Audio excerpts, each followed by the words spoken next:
ایک دفعہ کا ذکر ہے کہ ایک یہودی نے اپنے بیٹے کو کہا کہ بیٹا پیسے لو اور بازار جاؤ، بازار میں جا کر فلاں سودا لے کر آؤ۔ ادھر یہودی کا بیٹا بازار میں داخل ہوا تو دوسری طرف سے حضور اکرم سرور کائنات نبی رحمت صلی اللہ علیہ وسلم آ رہے تھے۔ جب یہودی کے بیٹے کی نظر اللہ کے رسول پر پڑی اور رسول اللہ صلی اللہ علیہ وسلم کی نظر یہودی کے بیٹے پر پڑی تو لڑکا اسی وقت آپ صلی اللہ علیہ وسلم کا دیوانہ ہو گیا۔ لڑکا سارا دن بازار میں ہی بیٹھا رہا۔ ادھر یہودی اپنے بیٹے کا بے چینی سے انتظار کر رہا تھا کہ بیٹا کہاں رہ گیا ہے، ابھی تک گھر نہیں آیا۔ یہودی کا اکلوتا بیٹا تھا، وہ بہت ہی پریشان ہوا۔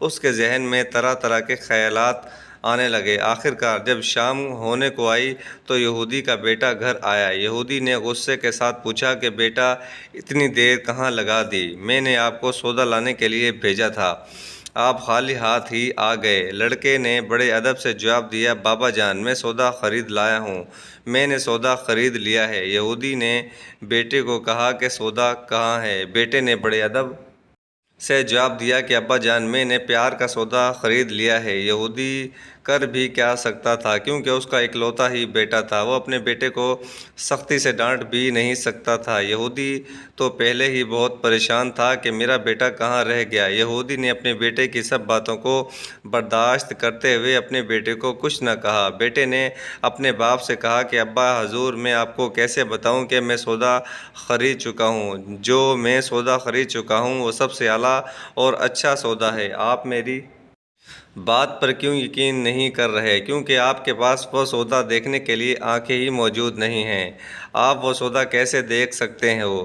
اس دن کے بعد یہودی کا بیٹا رسول اللہ صلی اللہ علیہ وسلم کی محفلوں میں پابندی کے ساتھ جانے لگا۔ چند دن گزرنے کے بعد وہ لڑکا سخت بیمار ہو گیا، یہاں تک کہ وہ موت کے قریب جا پہنچا۔ سخت بیماری کی حالت میں بھی ہر وقت حضور اکرم صلی اللہ علیہ وسلم کو پکارتا رہتا۔ لڑکا حضور اکرم صلی اللہ علیہ وسلم کا دیوانہ ہو چکا تھا۔ وہ ہر سانس کے ساتھ یا رسول اللہ یا رسول اللہ صلی اللہ علیہ وسلم پکارتا رہتا۔ لڑکے کا باپ اپنے بیٹے کی ایسی حالت دیکھ کر سخت بے قرار ہو گیا اور اس نے مسلمانوں کے نبی کے پاس جانے کا فیصلہ کیا۔ ایک دن صبح صبح یہودی رسول اللہ صلی اللہ علیہ وسلم کی بارگاہ میں حاضر ہو گیا۔ یہودی نے حضور اکرم صلی اللہ علیہ وسلم سے عرض کی، اے محمد صلی اللہ علیہ وسلم، میں یہودی ہوں اور آپ مسلمانوں کے نبی ہیں۔ میں جانتا ہوں کہ میں آپ کا دشمن ہوں، میں بہت ہی مجبور ہوں، میرا بیٹا بہت ہی بیمار ہے، وہ ہر وقت آپ کو پکارتا رہتا ہے، وہ آپ صلی اللہ علیہ وسلم کا دیوانہ ہو گیا ہے، وہ آپ کو دیکھے بغیر نہیں رہ سکتا۔ آپ صلی اللہ علیہ وسلم مہربانی کر کے میرے جیسے دشمن کے گھر آ جائیں اور اپنے عاشق کو اپنا دیدار کروائیں۔ یہودی کی باتیں سن کر آپ صلی اللہ علیہ وسلم نے کوئی جواب نہیں دیا۔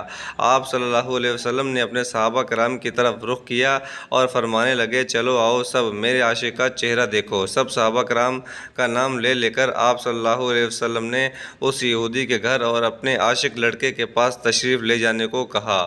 سب صحابہ کرام اور یہودی حضور اکرم صلی اللہ علیہ وسلم کے ہمراہ ہو کر اس عاشق لڑکے کے پاس چلے گئے۔ جب سب حضور اکرم صلی اللہ علیہ وسلم کے ساتھ یہودی کے گھر میں داخل ہوئے تو دیکھا کہ یہودی کا لڑکا آپ صلی اللہ علیہ وسلم کا عاشق بے ہوش پڑا ہے۔ آپ صلی اللہ علیہ وسلم نے لڑکے کے چہرے پر اپنا دست مبارک پھیرا تو اس لڑکے کی فوراً ہی آنکھیں کھل گئی، جیسا کہ اس لڑکے کی زندگی واپس آ گئی ہو۔ وہ آپ صلی اللہ علیہ وسلم کو دیکھ کر مسکرا دیا، اس لڑکے کا چہرہ خوشی سے نکھر گیا۔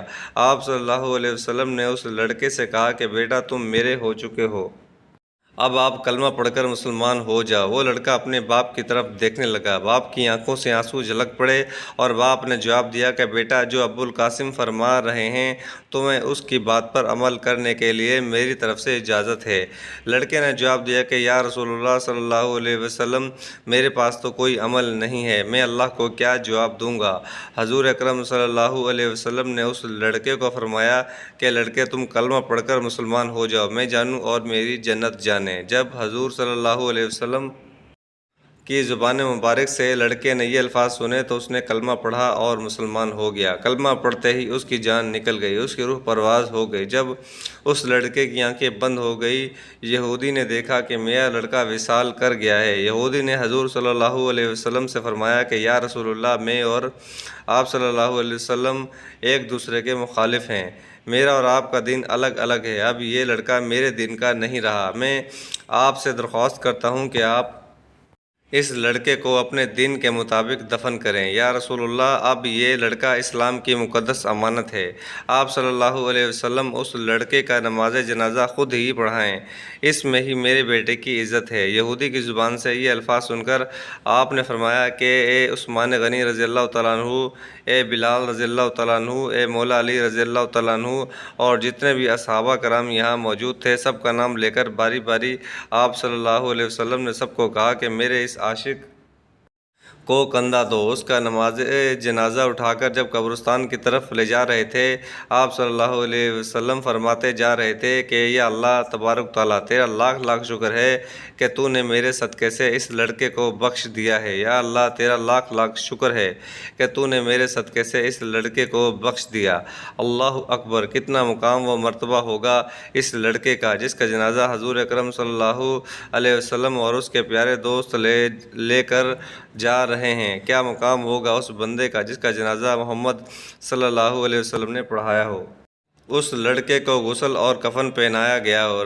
رسول اللہ صلی اللہ علیہ وسلم اس لڑکے کی میت کو خود قبر میں نیچے اتر کر قبر میں ڈال رہے ہیں۔ جب حضرت محمد صلی اللہ علیہ وسلم قبر میں تشریف فرما ہوئے تو آپ کافی دیر تک قبر میں کھڑے رہے، پھر اپنے مبارک ہاتھوں سے اس لڑکے کی میت کو نیچے قبر میں اتارا۔ حضور اکرم صلی اللہ علیہ وسلم قبر میں پاؤں کے بل کھڑے تھے، مکمل پاؤں قبر کے اندر نہیں رکھ رہے تھے۔ جب لڑکے کی میت کو قبر میں اتار کر آپ باہر آئے تو آپ کے چہرے کی رنگت زرد پڑ گئی تھی، چہرے مبارک سے ایسا لگ رہا تھا کہ جیسے بہت ہی تھکاوٹ ہوئی ہے۔ جب صحابہ کرام کی نظر آپ صلی اللہ علیہ وسلم کے چہرے پر پڑی تو سب نے حضور اکرم صلی اللہ علیہ وسلم سے عرض کی، یا رسول اللہ، کیا ماجرا ہے کہ آپ قبر میں پورے پاؤں نہیں لگا رہے تھے؟ یہ بات سن کر حضور کے چہرے مسکراہٹ آ گئی۔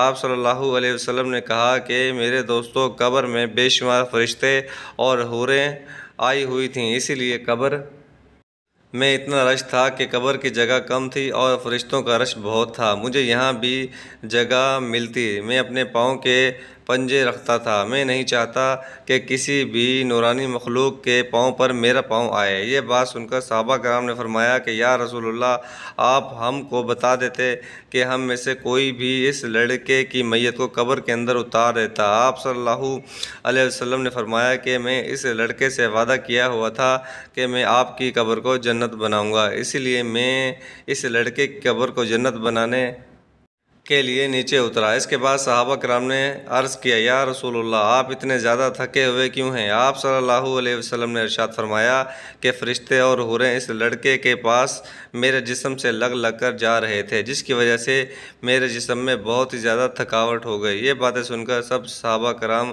اللہ اکبر پکار اٹھے۔